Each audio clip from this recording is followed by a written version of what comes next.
सभी को नमस्कार। स्पेशल एजुकेशन यूट्यूब चैनल में सभी का हार्दिक स्वागत है। तो आप देख रहे हैं बहुत ही अच्छी खबर।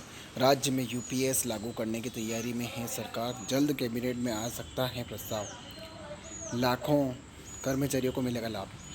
यूनिफाइड पेंशन स्कीम का लाभ उन सभी कर्मचारियों को मिलेगा जो रिटायर्ड हो चुके हैं और एनपीएस के तहत 31 मार्च 2025 रिटायर्ड हो रहे हैं। इसके अलावा उन्हें एरियर का भी भुगतान किया जाएगा। केंद्र की मोदी सरकार और महाराष्ट्र की एकनाथ शिंदे सरकार द्वारा यूनिफाइड पेंशन स्कीम लागू करने के बाद अब मध्य प्रदेश और उत्तर प्रदेश में भी यूपीएस की चर्चा तेज चली है। उत्तर प्रदेश की योगी आदित्यनाथ सरकार भी अब प्रदेश में यूपीएस को लागू करने की तैयारी कर रही है। खबर है कि राज्य सरकार केंद्र के इशारे का इंतजार कर रही है।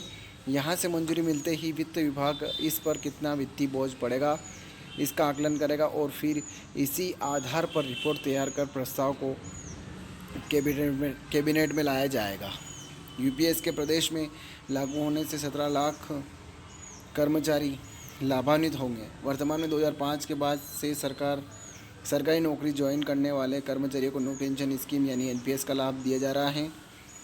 महाराष्ट्र में यूपीएस लागू, यूपी में भी तैयारी। दरअसल हाल ही में केंद्र सरकार ने यूनिफाइड पेंशन योजना यूपीएस का लाभ केंद्रीय कर्मचारियों को देने का निर्णय लिया है और अब राज्यों को निर्णय लेना है। महाराष्ट्र सरकार ने यूपीएस लागू कर दी गई है। इससे 13 लाख कर्मचारी लाभान्वित होंगे। कर्मचारियों को इसका लाभ मार्च 2024 से मिलेगा। इधर मुख्यमंत्री योगी आदित्यनाथ ने केंद्र सरकार की यूपीएस को लागू करने के निर्णय का स्वागत है। ऐसे में माना जा रहा है कि जल्द कैबिनेट में इसका प्रस्ताव लाकर मंजूरी दी जा सकती है। एमपी में भी यूपीएस लागू होने की उम्मीद। मीडिया रिपोर्ट्स की माने तो केंद्र और महाराष्ट्र के बाद अब एमपी सरकार ने भी यूनिफाइड पेंशन स्कीम को लेकर होम वर्क शुरू कर दिया है। एनपीएस को लागू करने से पहले वित्तीय प्रभाव का परीक्षण किया जाएगा। इसके बाद कैबिनेट में इस प्रस्ताव को लेकर मंजूरी देने के बाद लागू किया जाएगा। इससे प्रदेश के 4.5 लाख से अधिक कर्मचारी को लाभ मिलेगा।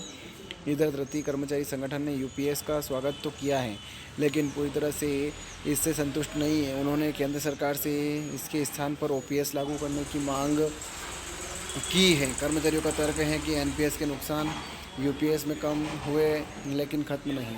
आगे ये है जाने यूपीएस, एनपीएस और ओपीएस में फ़र्क। यूपीएस में क्या मिलेगा? 25 वर्ष की न्यूनतम अर्हता सेवा के लिए सेवानिवृत्ति से पहले अंतिम 12 महीनों में प्राप्त औसत मूल वेतन का 50%। यह वेतन न्यूनतम 10 वर्ष की सेवा अवधि तक कम सेवा अवधि के लिए अनुपातिक होगा। कर्मचारी की मृत्यु से ठीक पहले उनकी पेंशन का 60%। न्यूनतम 10 वर्ष की सेवा के बाद सेवानिवृत्ति पर 10,000 रुपये प्रति माह। सैन्य कर्मचारियों के मामले में सेवानिवृत्ति के समय ग्रेजुएटी के अतिरिक्त एकमुश्त भुगतान सेवा के प्रत्येक पूर्ण 6 महीने के लिए सेवानिवृत्ति की तिथि पर मासिक परिपलब्धियों वेतनों प्लस डीए का 1/10वां हिस्सा। ओपीएस में क्या क्या मिलेगा? तो सरकार कर्मचारी की रिटायर होने के बाद आखिरी मूल वेतन और डीए की आधी रकम बतौर पेंशन। हर साल 2 बार डीए का लाभ। सरकारी कर्मचारी की मौत होने पर उसके परिवार के पेंशन। रिटायरमेंट के बाद 20 लाख तक की ग्रेजुएटी। जीपीएफ के ब्याज पर उसे उसी प्रकार का इनकम टैक्स नहीं देना पड़ेगा। एनपीएस में क्या क्या मिलेगा? सरकारी कर्मचारी को अपनी पेंशन में मूल वेतन का 10% देना होता है और इससे राज्य सरकार के केवल 14% का ही योगदान देती है। रिटायरमेंट के समय ग्रेजुएटी का कोई स्थायी प्रावधान नहीं है। डीए लागू नहीं। सेवानिवृत्ति पर पेंशन पाने के लिए एनपीएस फंड का 40% निवेश करना होता है। सेवानिवृत्ति के बाद निश्चित पेंशन की गारंटी नहीं होती है। कर्मचारी की मृत्यु होने पर उसके परिजन को कुल वेतन का 50% पेंशन के तौर पर देने का प्रावधान। रिटायरमेंट पर शेयर बाजार के अनुसार जो भी पैसा मिलेगा उसको उस पर टैक्स देना होता है। तो यह खबर दी ज़्यादा शेयर करें, लाइक करें, कमेंट करें। आपको खबर कैसी लगी और आप मेरे चैनल पर नए हैं तो चैनल को सब्सक्राइब जरूर करें। जय हिंद, जय भारत।